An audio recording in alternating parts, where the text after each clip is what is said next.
বাংলা আধুনিক সাহিত্যে সুনীল গঙ্গোপাধ্যায় এক অবিস্মরণীয় নাম।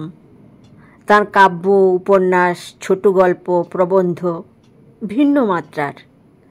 এরকমই একটা ছোট গল্প অলৌকিক। কোনো অশরীরী আত্মা নয়। একলা সময়ে দিব্যর কোনো হুঁশ থাকে না। সে প্রকৃত অর্থে নগ্ন শরীরে বেরিয়ে আসে বাথরুম থেকে, এসে পড়ে রাস্তার ওপর, হঠাৎ সম্বিত ফিরে পায়। কেন এমন হয় দিব্যর? সুনীল গঙ্গোপাধ্যায়ের ছোট গল্প অলৌকিক। একদিন দিব্য স্নান শেষ করার আগেই বাথরুম থেকে বেরিয়ে পড়েছিল দরজা খুলে। নিজের শোয়ার ঘরে না গিয়ে সে টানা বারান্দা পেরিয়ে নামতে শুরু করে দিল সিঁড়ি বেয়ে। তারপর সদর দরজা পার হয়ে চলে এসেছিল রাস্তায়। তখনও তার কিছু খেয়াল হয়নি। বাড়ি থেকে বেরিয়ে একটা ছোট রাস্তা, একটু পরে বাঁ দিকে বেঁকে আর একটা রাস্তা, তারপর 1 মিনিট গেলে ট্রাম লাইন। দিব্য ছোট রাস্তাটা পেরিয়ে দ্বিতীয় রাস্তা পর্যন্ত চলে এসেছে। তখন তার চোখ পড়ল চন্দনের দিকে।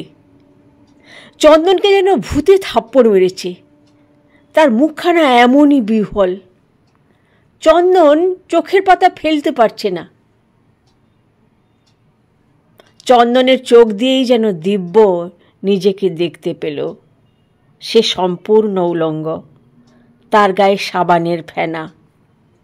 জামা কাপড় না থাকলে বোধহয় মানুষ নিজের শরীরটাকে খুব ছোট্ট মনে করে। নইলে দিব্য কেন ভাবল আড়াআড়িভাবে দুটো হাত চাপা দিলেই সে তার নগ্নতা লুকোতে পারবে? চন্দন কিছু বলার আগেই দিব্য পিছন ফিরে ছুটল।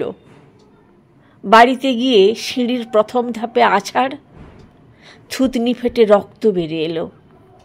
এই সব কিছুই পাগলের মতন। দিব্যকে যদি কেউ পাগল ভাবে তাতে আশ্চর্য হওয়ার কিছু নেই। এই অবস্থায় শুধু তো চন্দন দেখেনি, অনেকেই দেখেছে। এ বাড়ি ও বাড়ির বারান্দায়, মোড়ের, দোকানপাট থেকে। মানুষ তার গৌরবের সময় প্রায় নিঃসঙ্গ থাকে, কিন্তু অপমানের মুহূর্তে সাক্ষীর অভাব হয় না। চন্দন অবশ্য পরে এ বিষয়ে একটা কথাও উচ্চারণ করেনি। পাড়ার কেউ কিছু বলেনি। দিব্যর বয়স 38। সে প্যান্টের ভেতর শার্ট গুঁজে, মোজা ও শু পরে অফিসে যায়। পাড়ার সবাই তাকে একই সঙ্গে উদার ও বুদ্ধিমান বলে জানে, তাই কিঞ্চিৎ সমীহও করে। দিব্য নিজেই পরে অনেক ভেবেও বুঝতে পারেনি সেদিন সে কেন ওই অবস্থায় বাথরুম থেকে বেরিয়ে রাস্তায় চলে গিয়েছিল। হঠাৎ কি তার মনে পড়ে গিয়েছিল কোনো জরুরি কাজের কথা? কি সেই জরুরি কাজ?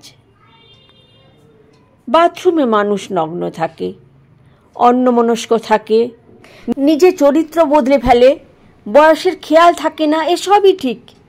কিন্তু কোমরের নিচে কিছু না জড়িয়ে কেউ তো বাইরে বেরোয় না।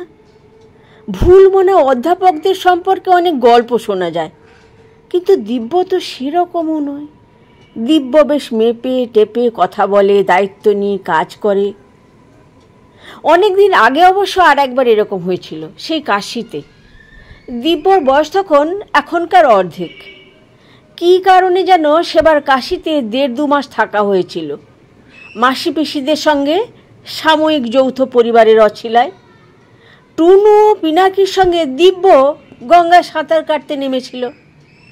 দিব্য সাঁতার জানে, পিনাকিই ছিল খানিকটা দুর্বল, তাকে সামলাচ্ছিল অন্য দুজন। হঠাৎ একসময় দিব্য ওপরে উঠে এলো। সুইমিং ট্রাঙ্ক নয়, জাঙ্গিয়া পরে নেমেছিল।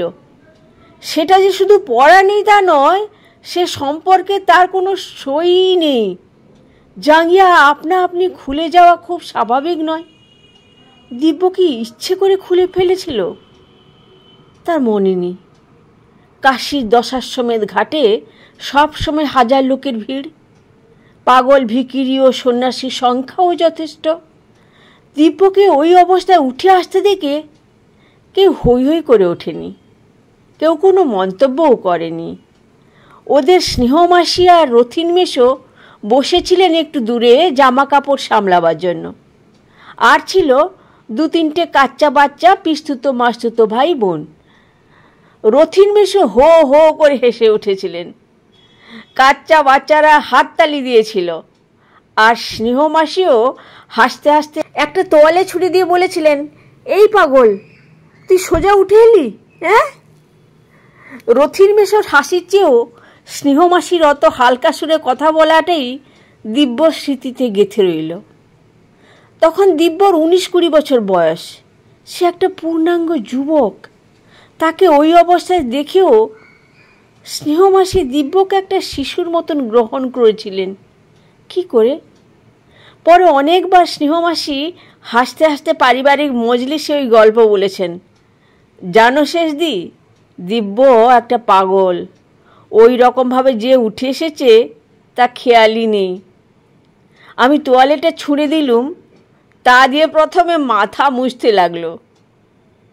দিব্যর মা অবশ্য বরাবরই এই গল্পটা অবিশ্বাস করেছেন। একমাত্র মেয়েরাই বোধ হয় প্রাপ্তবয়স্ক সন্তানের নগ্নতা মেনে নিতে পারেন না। কেমন লাগছে বন্ধুরা একটু মতামত দিয়ে জানাবেন প্লিজ, তাহলে পরবর্তী পর্বগুলো পড়তে ভালো লাগবে।